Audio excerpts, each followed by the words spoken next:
I created a video, and the up to date that video got 4 million views. Wow. On the next episode of Industry Today, Harriet Ngok opens her world, not in fragments, but in truth. Starting in Form 2, I had very bad, painful menses, the ones that are debilitating. You go to the sun, you sleep, or you take a lot of painkillers. So I had undiagnosed endometriosis for a very long time. A story etched through personal medical battles where resilience was not a choice, but a calling.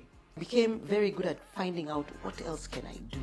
What else can I take to ease my pain? She walks us across the bridge of reinvention, leaving the comfort of a corner office on Wall Street into the uncertain, daring terrain of entrepreneurship. I started going for different classes for alternative remedies. I discovered the United Kingdom is ripe in sort of traditional pharmaceuticals, and that's what I was using as an alternative to the painkillers and everything else my doctors were recommending. This is not a transition but a transformation where pain becomes purpose and lemons patiently becomes something far richer than lemonade. I'm in 54 countries. I'm in all the continents.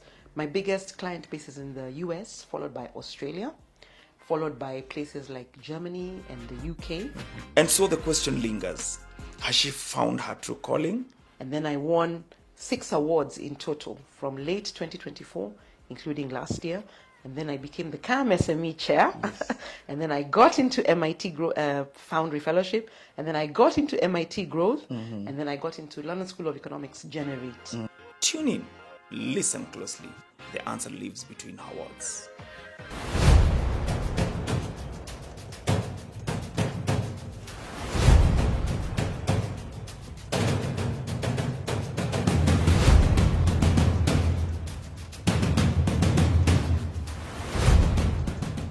Hello and welcome to yet another episode of Industry Today, one of the first for this year.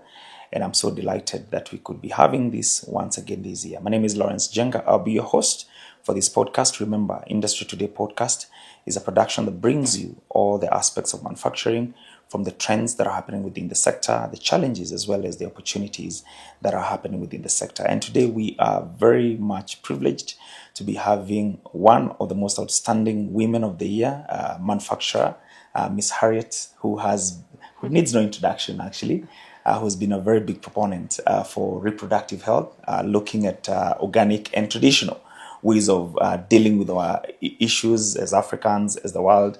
And we will be listening to your story. And I think I would just want to welcome you to this episode of Industry Today. Very happy to have you. And maybe you could just introduce yourself to the audience. Sir, thank you so much for having me, Lawrence. Yes. This is fantastic. I'm really honored. My name is Harriet Ngok. I'm the CEO founder of Harriet's Botanicals Limited. We're a company that manufactures and retails traditional indigenous medicine and pharmaceuticals, traditional pharmaceuticals, for the urban African and diaspora markets. I am also the CAM SME Hub Chair starting last year, October. And indeed, I am really excited to be here. Fantastic. And we're looking forward to have a very candid conversation. Especially, there are so many people who are looking out there, looking up to you. Others who want to start businesses. Others maybe who've started businesses and they've maybe felt some few challenges. And I know this would be an enriching conversation.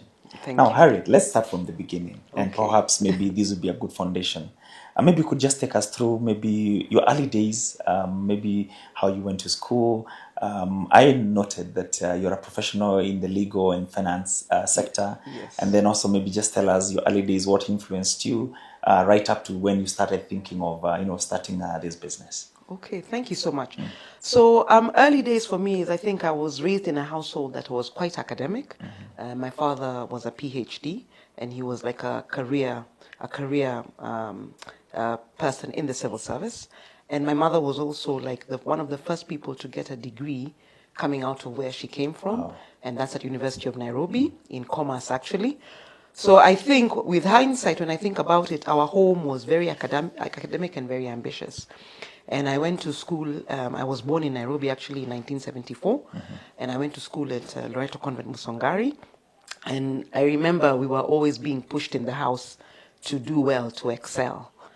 But I didn't really think I was going to be an entrepreneur. Another thing I really enjoyed doing at the time, I used to bake a lot of cakes with my cousin, and we used to sell them in the estate. Wow.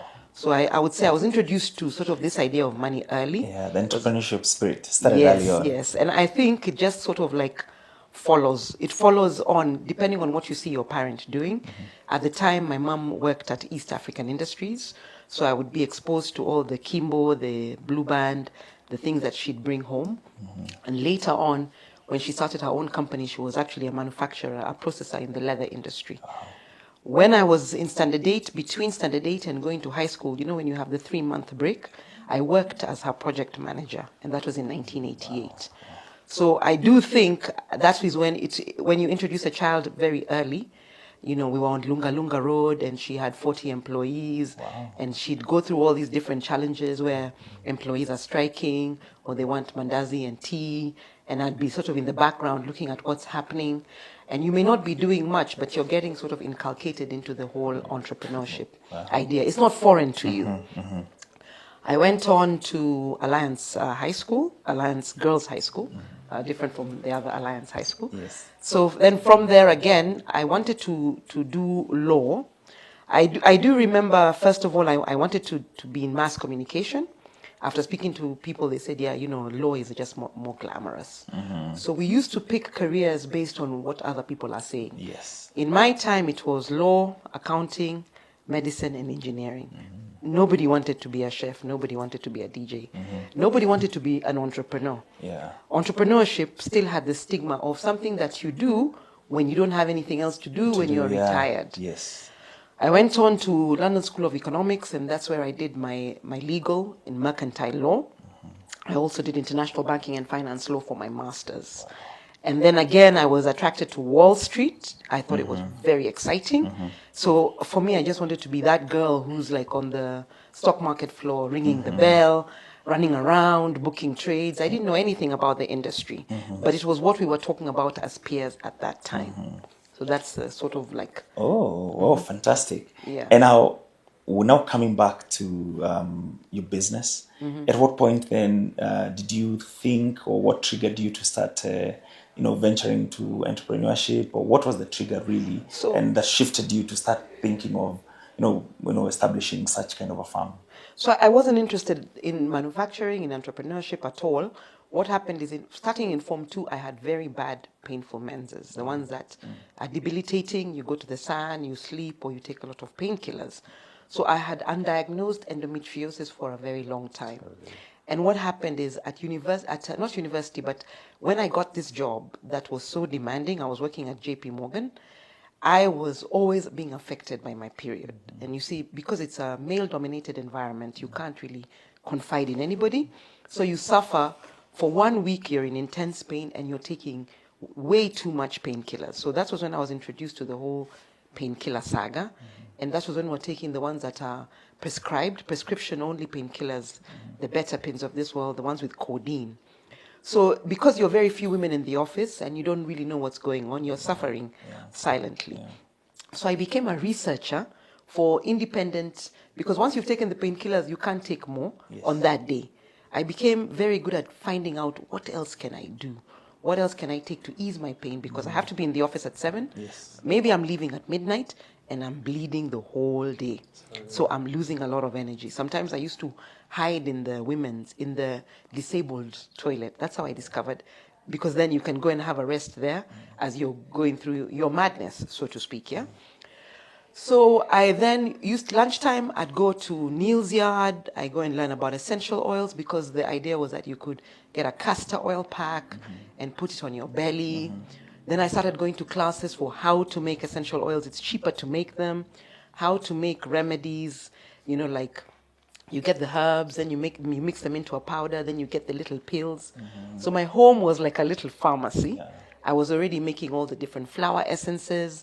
I started going for different classes for alternative remedies. I discovered the United Kingdom is ripe in sort of traditional pharmaceuticals, and that's what I was using as an alternative to the painkillers and everything else my doctors were recommending. So I'd say very early on, I had exposure through the UK to the whole wellness industry. So I continued in my work. When I came back to Kenya, I was still doing my finance. I saw myself more as a financier. when you tell people what you do, oh, I raise capital for renewable energy, that just sounds infinitely more interesting than telling them that you're dealing in miti shamba, so to speak. I was experimenting with remedies here. A lady who worked for us, we called her remedy Webuye because it came from somewhere in Webuye. So it's a Webuye is coming for us to drink, all the girls who have this painful menses, so that we can continue with our lives. Another lady showed up from Marakwet, and it was crazy because we were like vomiting. You take this medicine, you vomit, then you're supposed to be okay now. So these therapies have always been in the traditional places, right? With traditional communities. What happened in 2017 is when I was introduced to one that I got a painless menses for the first time in more than 20 years. So I took this same concoction at the time, or group of herbs, whatever. I went back to the village and asked for more.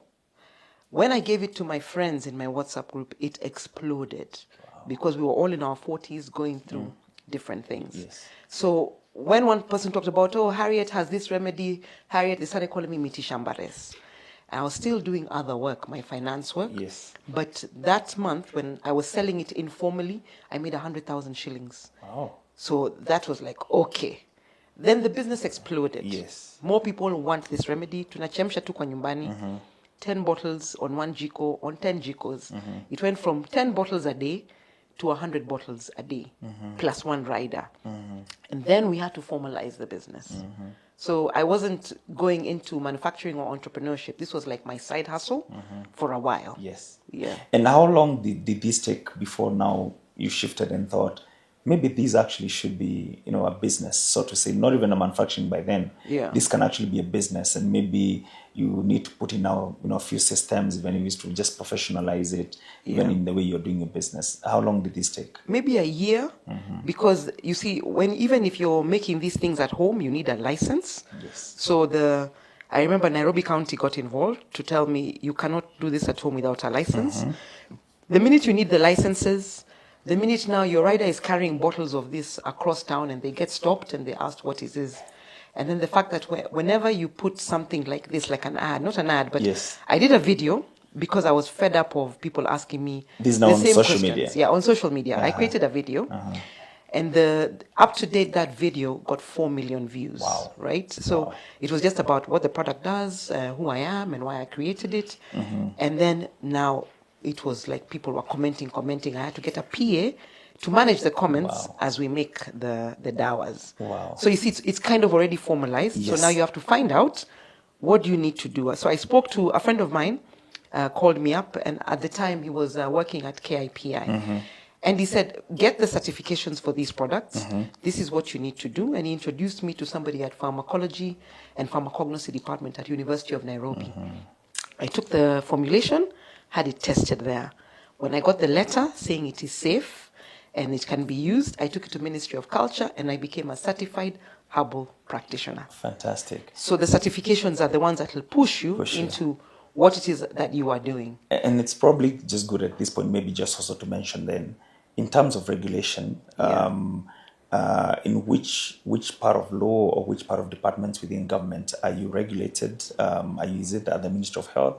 Is it at the Ministry of Culture? And just take us around about that. So traditional medicine is regulated under Ministry of Culture. And when I went there, I remember there were 22,000 registered practitioners. I was actually now joining that group. Then there's the other ones who do not register at all. They don't want people to know their formulations. What people are protecting is ancient and old formulations. And they feel if they give it away, it can be stolen with the whole bioanalytical thing going on. There are companies that have the capacity to extract the formulation and make it into something else.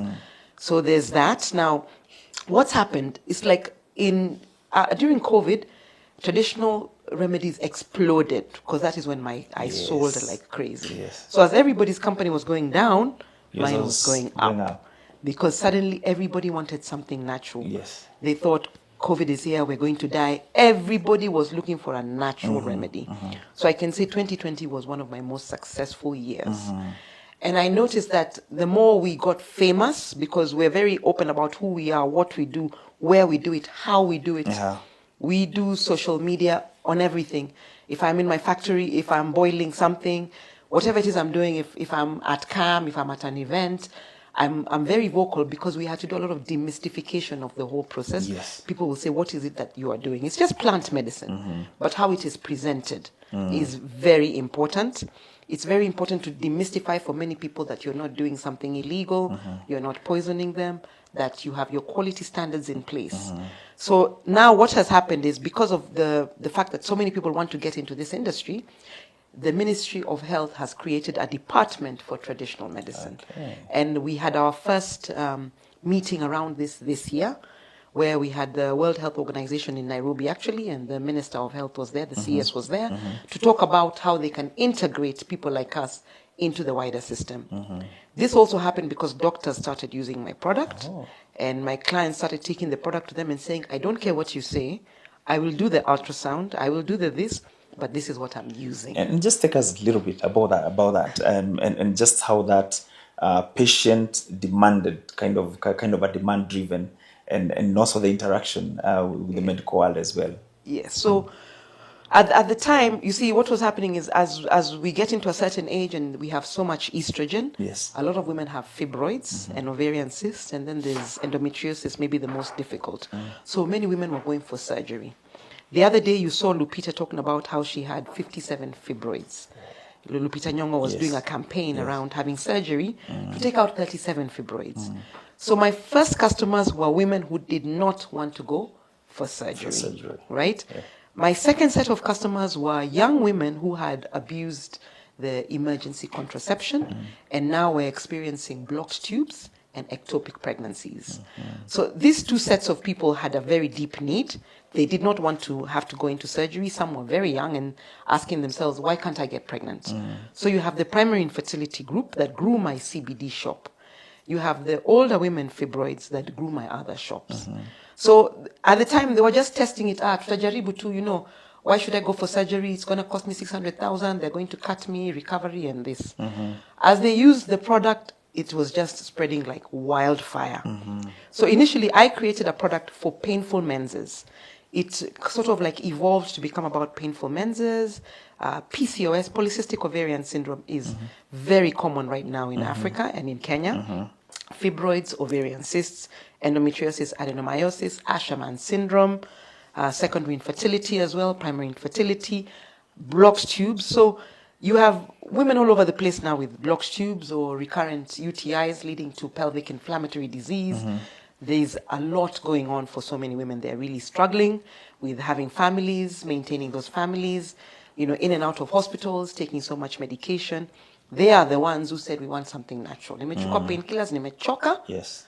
So they are the ones who now decided, in fact, this doctor of mine, I'm going to go and make noise at him for giving me all these other drugs that are 9,000 shillings a month when I could take this thing that's 1,500. So they kept taking it until a doctor called me from Kenyatta Hospital and says, are you the Harriet? Where is us and you're the one causing us all these problems. Because a woman came in, and at the time she had 64 fibroids and she was due for surgery. So they sent her away and told her, come back for your surgery. When she came back, she didn't have any pain. And they said, what did you do? They told me, I've been taking this product from Harriet's Botanicals. And they were like, oh, we know that woman. That's why you have no more pain. So their doctors now decided to use it to lower the threshold. Maybe start the process of softening those fibroids before you go in for your surgery. Or to make sure you don't have to have open cut surgery. Now you can have laparoscopic surgery. So it became almost like a partnership, with this. Not all the doctors, certain doctors. And then they started calling me and saying, okay, yes, I'm happy to work with you. I'll send my patients to you for this. I tell them, I will send our patients, all of them, to doctors. We want to work with the allopathic practitioners. We want to work with nurses. We want to work with pharmacies. We're not saying that we are just one type of whatever. We want to integrate into the wider health system. And then after that, I was introduced into one doctor who said, I'm so tired of explaining this product about you. Yes. Join this group. So now I'm in doctors' groups as well. Wow. For any time people are asking specifically about reproductive health products. Okay. Yeah. Oh, amazing. And now the demand has grown. Yes. So there's need to sort of scale, there's need to increase even in terms of production.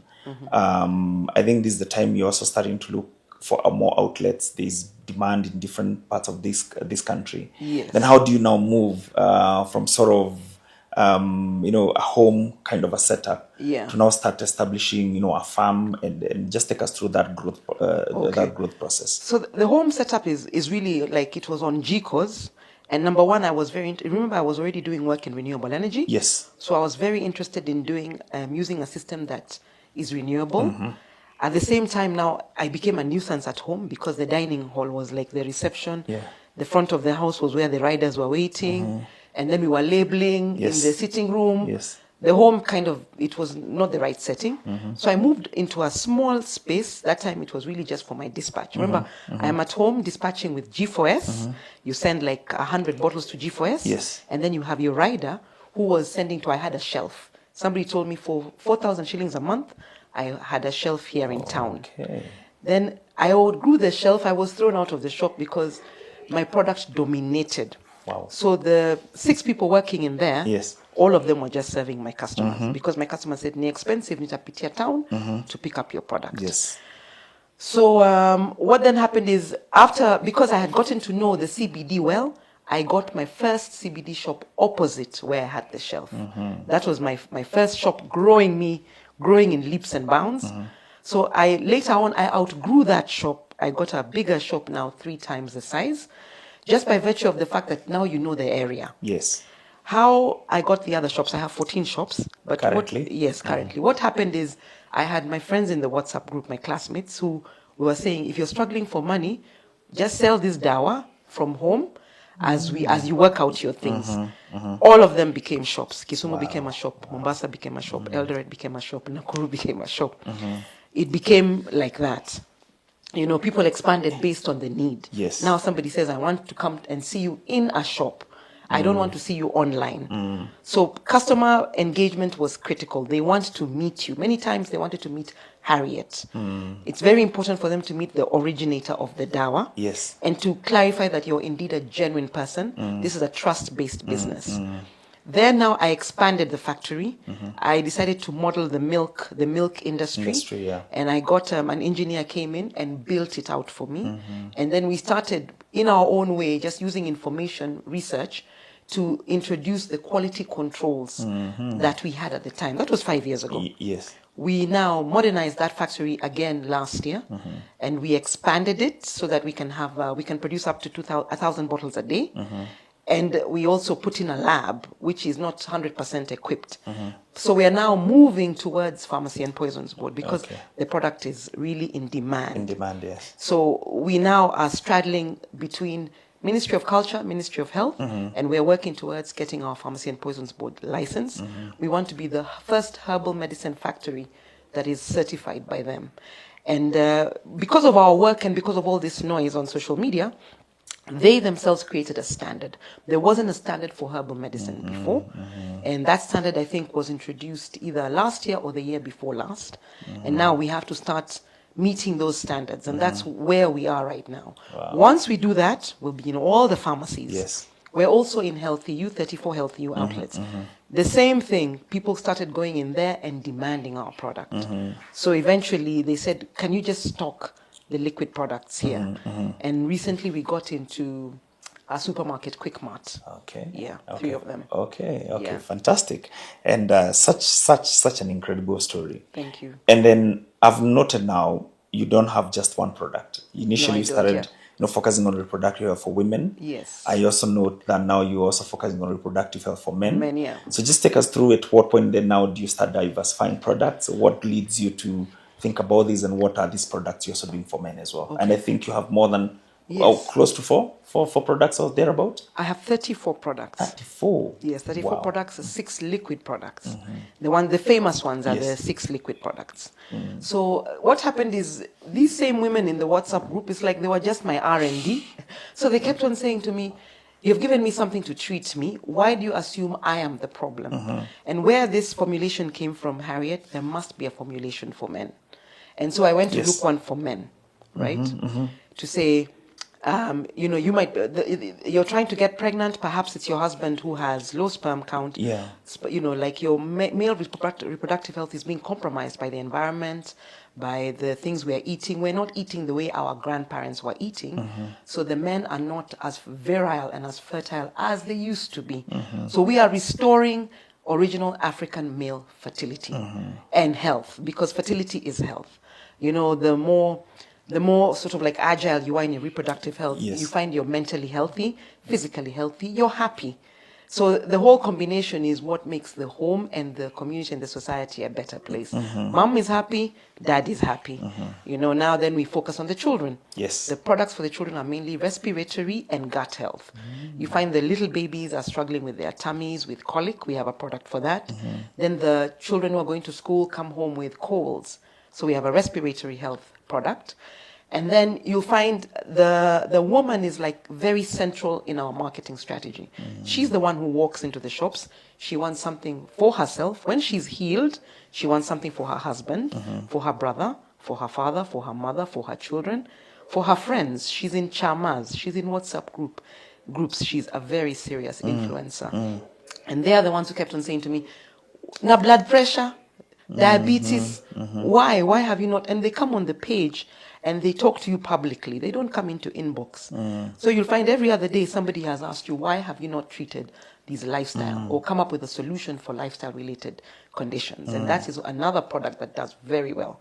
Our second best product. Okay. So because a lot of this insulin resistance is related to PCOS, polycystic ovarian syndrome, it's related to diabetes type 2, blood pressure.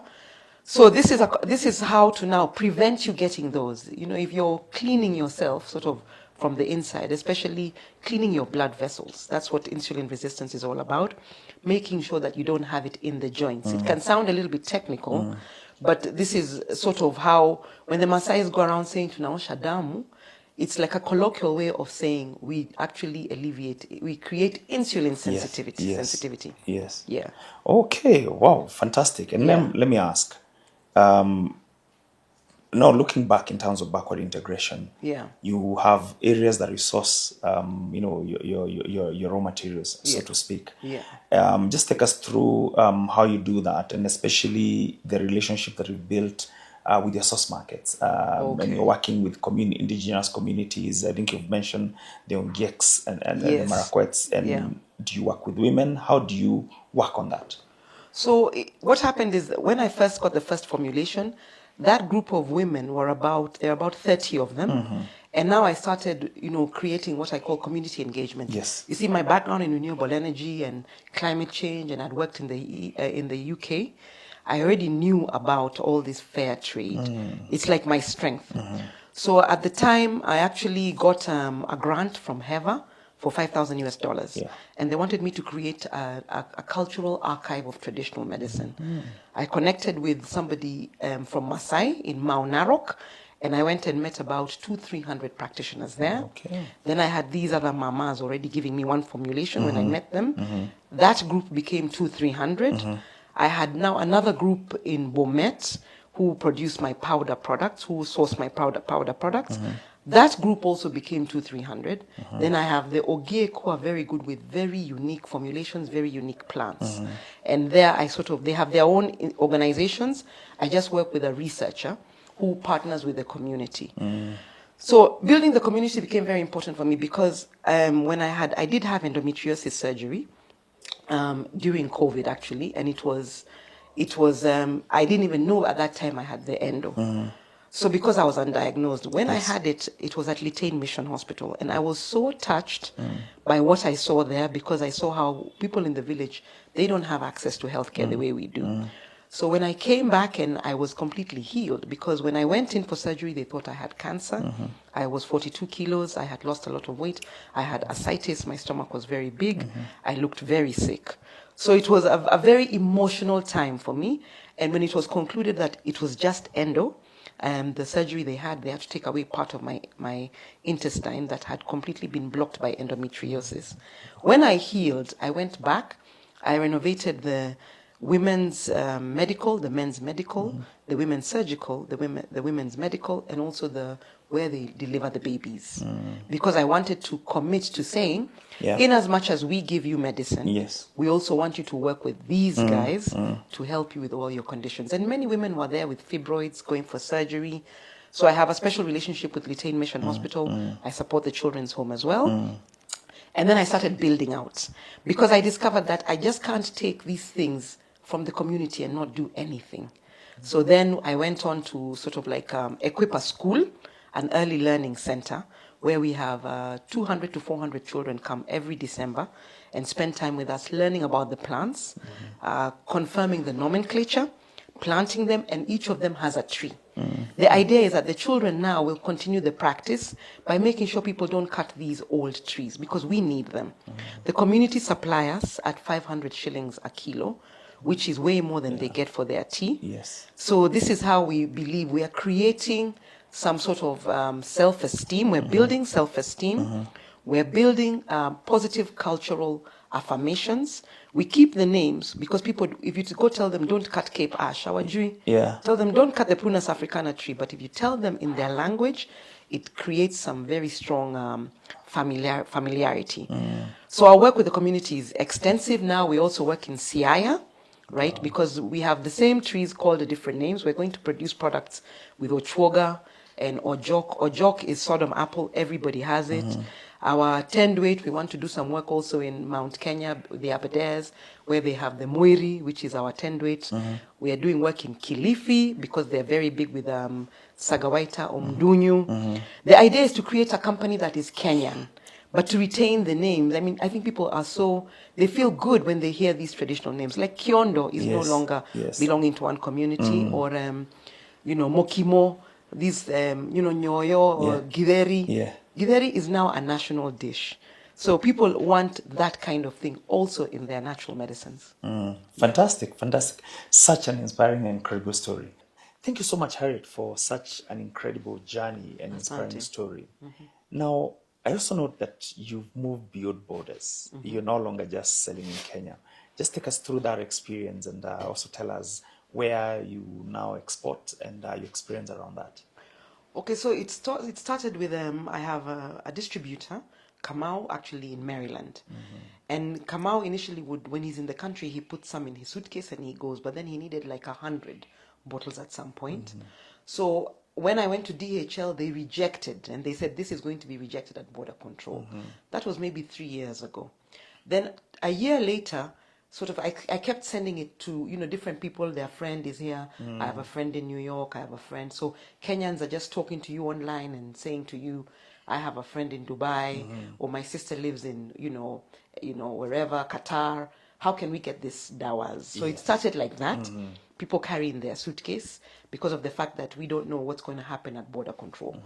And then DHL came up with an SME product. And then they approached me.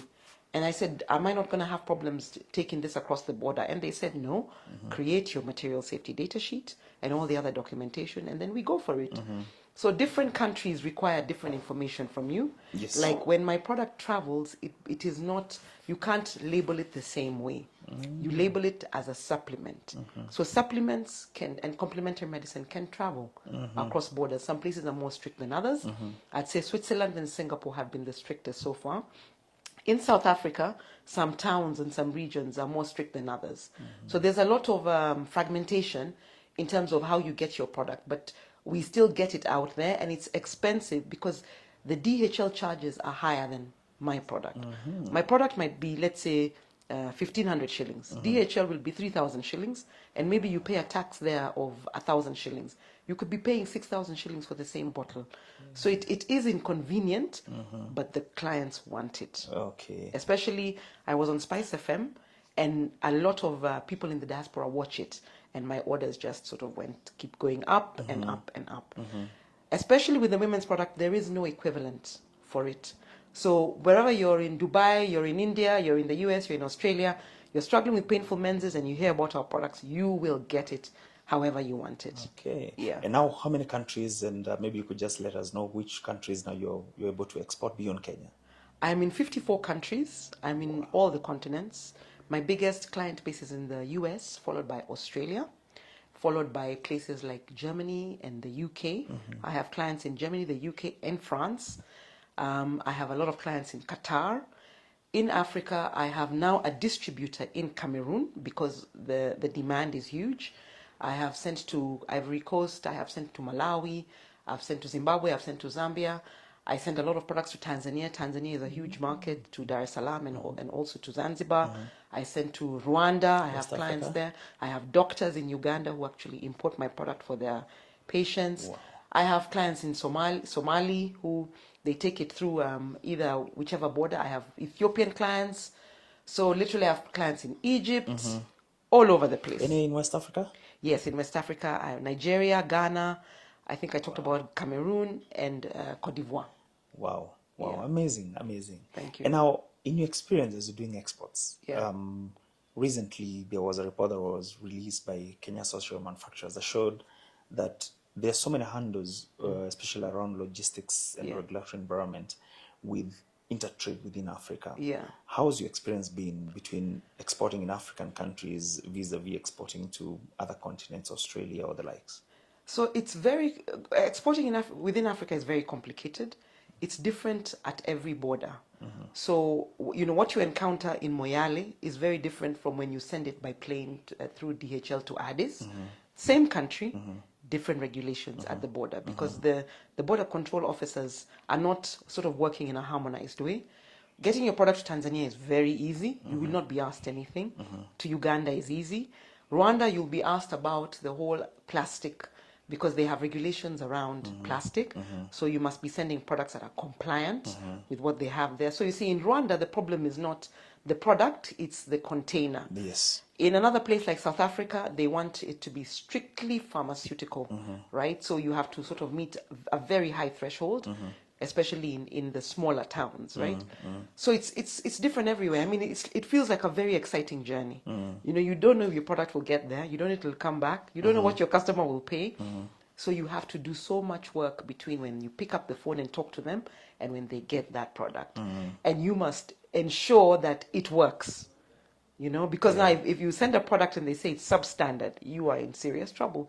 Because social media is where people come and say exactly what they feel. Absolutely. And they know that, the CEO will see that I have posted this and she will rectify. So that's critical. It has really fed back into our research, into our customer service, our customer experience. We spend a lot of time in the journey between when you place your order to when you receive your product. Your product, yeah. And talking about that, and also just looking backwards as well, looking back and ask yourself, are you also able to go beyond Kenyan borders in terms of getting your raw materials? How tough or how easy is that be? I mean, we know, for example, Congo forest is renowned worldwide for having some of these indigenous trees. Have you been, have you tried to source from those markets, and how has that experience been? Yes, so there was a time I did work in the DRC way before, for a short while, and I met somebody there, a traditional healer, who gave me products just to come and try. I was still in that experimental phase. Yes. But now when I tried to get the products across border here, it was virtually impossible, because these are perishable goods. And it's got stopped in so many places. But we are still talking. We're still talking around how can we do the formulations. For us, what's important is first, where do we do the formulation? So beyond even getting the raw material, where you go to test it, the labs available, the formulations, the infrastructure available for you to create a marketable product, for you to meet the regulations. You will encounter a lot of challenges there. So you have to have a plan, like, this is how I'm going to do this is how I'm going to do this. I'm going to spend more time in the marketing, in the educational piece, and then I'm going to identify labs that are sort of pocket friendly, or maybe send your products out of the country. Yes. So I got accepted to the MIT Growth Program and the MIT Foundry Fellowship. And just based on the work that I have been doing and the success I've had here locally, I am sort of perceived as one of the entrepreneurs who potentially could become a unicorn or a camel. Yeah. I can potentially be a very big company with the right support. They took me to the Bangalore Bio-Innovation Center. So that was fantastic, just looking at what the possibilities are. And you see, if you partner with them, they will open the bio-innovation corridor for us. Yes. And also through Kenya Association of Manufacturers, through the Nairobi Stock Exchange, I was introduced to Business France. And Business France have been very supportive. They are taking me, I'm traveling to France actually September, October, and I'm going to see different bio-innovation clusters that I can partner with to show me what I would need to do here in Kenya, and also to walk me through the EU innovation corridor. So now my products would be at a totally different level, right? And immediately I came back, I started talking to different people. I say, let's build a bio-innovation hub. Yeah. You know, if I meet anybody like a member of parliament, if I meet the CS, usually I meet them through CAM. Yeah. I just talk about the bio-innovation hub, like it's something that's going to happen. And I say we can do agriculture to industry. You know, we have all these products that are in the Rift Valley, in the Mao forest, you know, just like plants that can regenerate, that can we can grow, we can plant. It's completely new.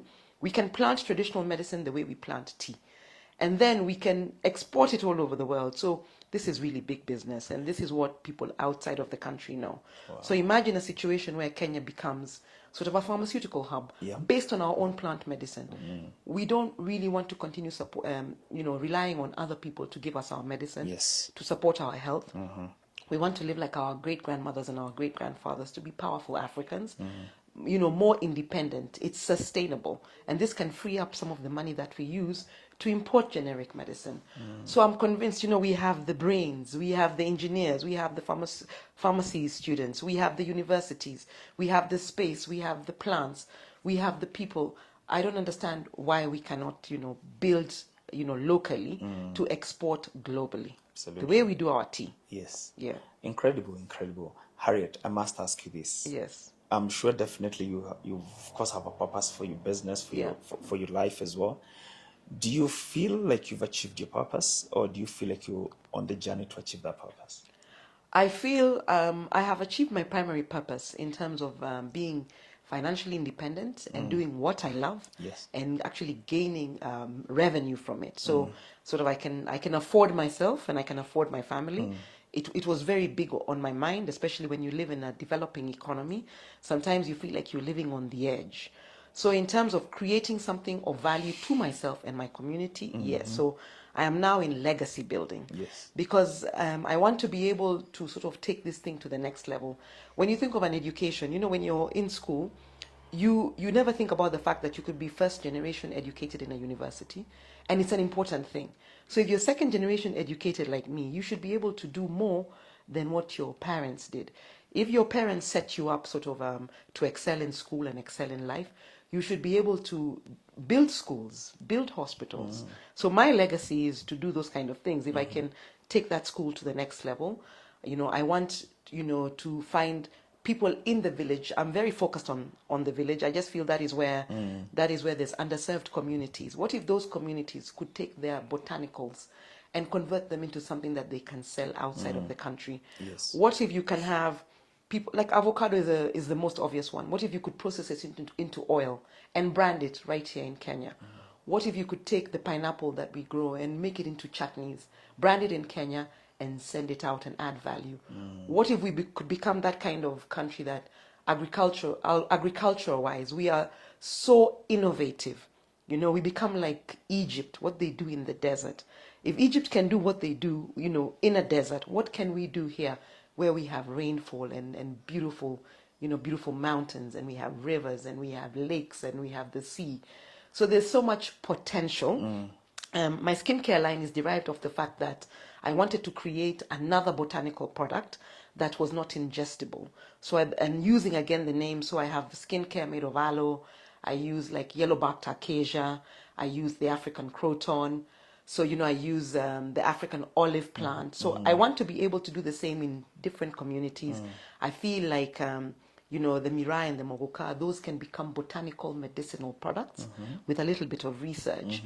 So my eye is really on sort of giving this knowledge out. You know, you don't want to die with too much knowledge. You want to create the knowledge and give it out for free.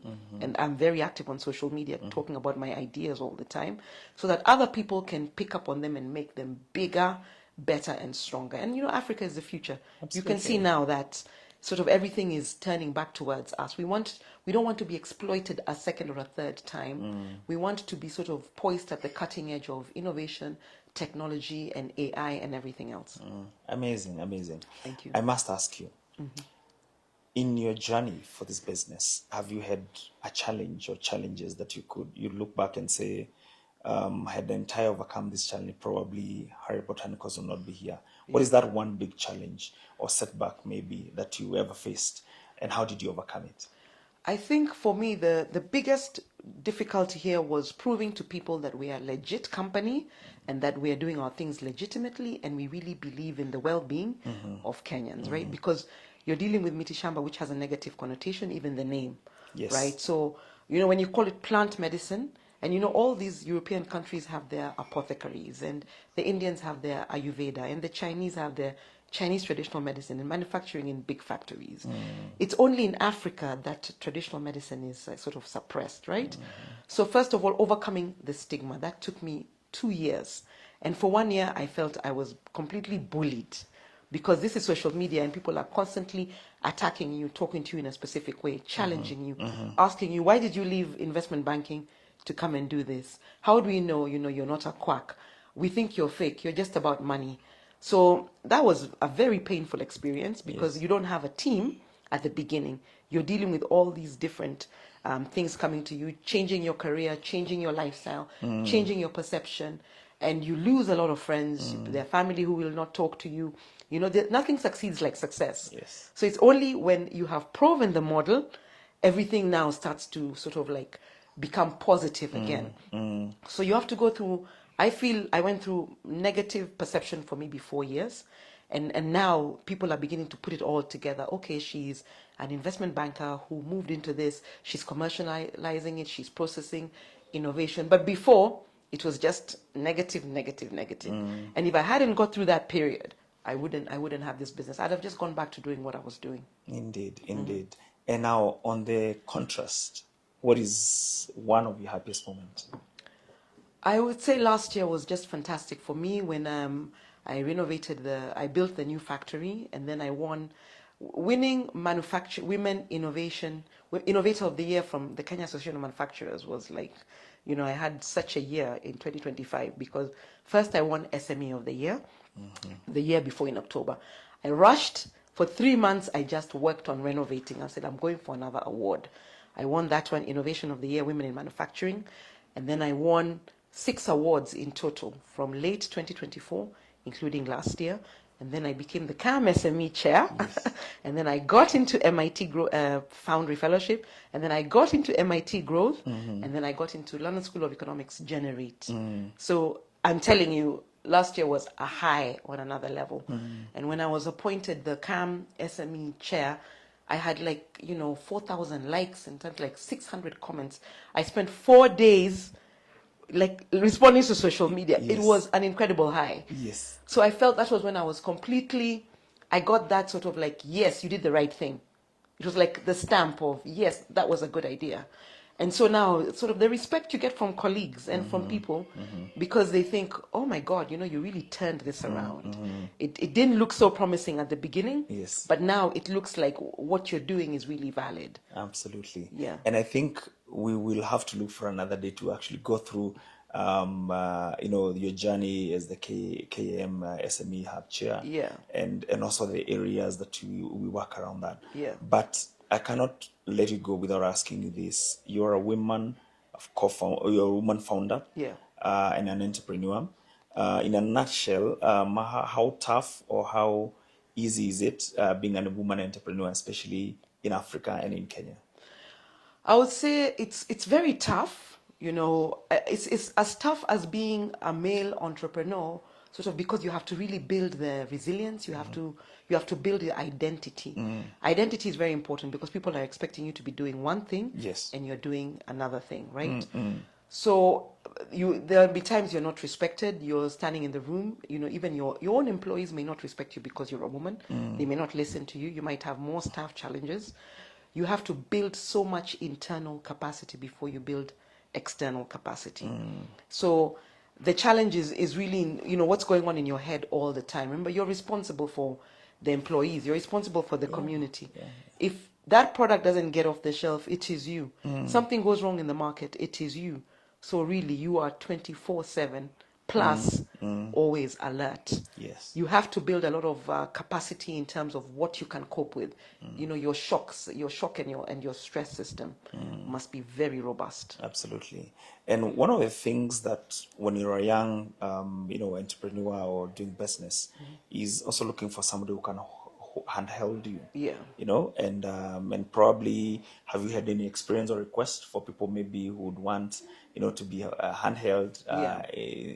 Maybe do you have any program or any people that you actually are holding their hands? Yeah. Maybe you can just tell us So about I that. would say I actively mentor 20, actually most of them women who are in business in either retail or manufacturing or any other business. Whatever you're doing, I want to support you.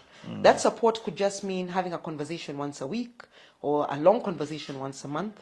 So I have not had time to put a formal program Yes. together Yes. for these women that I mentor because I already have the school and I already have the community engagement programs, right? Yes. But the idea is to reach out to anybody. If you're making anything, if you're making it in the kitchen, whatever it is you're doing, we want to talk. We want to just talk about how we can get you from A to B. So I do a lot of media engagements as well when I can. I have podcasts where I talk about what you could do, what you're doing in the house, and how it can become a bigger thing. So I would say yes, 20, I'd say 18 amazing. women, 2 men. And we're just sort of like walking that journey in terms of how can you become better. What we have in Kenya, a lot of people who have gone to school but don't have the exposure. If you don't have the exposure, you don't really know what your capacity is, what you could do. You've only seen what's in Kenya. So you've never really seen the possibilities. And that is where the gap is. Understanding that you can take yourself from zero to hero, as I call it, and how you can do it. So I think with hindsight, because I've lived out of the country, I've lived in New York, I've lived in the UK, I've been in those very vigorous programs, where I see people really competing, really innovating. When I sit with my MIT cohort, everybody is innovating. Everybody is anxious to get ahead. Everybody is doing something new. So I spend a lot of time trying to sort of translate that here and also through my social media presence. Okay. Yeah. Amazing. As we come to the conclusion of this podcast, I am sure we'll have to have another one. I'm sure there's somebody who's looking at you, maybe who's just started doing the business or who wants to start, who has an idea, but hasn't taken the step to, to formally start that plan. What is your word, or what can you tell them just to encourage them based on your experience to get them to work? So when you start something new, it always feels awkward. Number one, check. If you're feeling awkward about your idea, you're on the right track. If you feel awkward, isolated, you feel strange, like nobody understands you, you're probably on the right track. And the thing is to throw yourself with mad passion at your ideas, at your business, whatever it is you're doing, just go for it 300%. Go full throttle, make as many mistakes as possible. Like making mistakes, failings, getting up, failing, getting up. It's like riding a bike, You try 10 times, then you're riding the bike. And as you go into your journey, you will suddenly come to know your unique attributes, your unique characteristics that people will pay for in the market.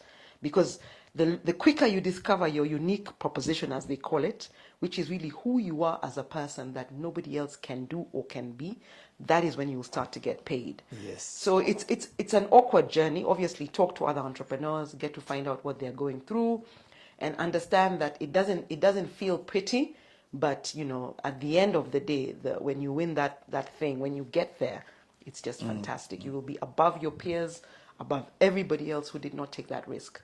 Fantastic. Thank you so much, Harriet, Thank you, for Lawrence. pouring your heart to us. And I'm sure that our audience has, learned one thing or another. Yeah. And we do appreciate you for taking the time to come and speak to us. Thank We'll you. definitely be calling you again so that Thank we can you. discuss matters around SME and Okay. the things that KM and are doing towards helping the SME.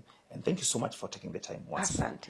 There you have it, viewers. Thank you so much for joining us today. This has been an inspiring story, an incredible journey of Harriet Botanicals. I hope you've learned something. I hope this inspires you. And as you continue to bring more and more stories about manufacturers in Kenya and beyond to ensure that we can all grow this sector for manufacturing. Thank you so much for joining us. This has been Industry Today, a program whereby we bring you all the trends about manufacturing sector, looking at the challenges and the opportunities that we can all enjoy in industrialization. I've been your host, Lawrence Jenga, but please make sure that you subscribe, hit this button to ensure that you subscribe to this podcast, share with friends, so that then we can all share this knowledge. Until next time, it's bye-bye for now.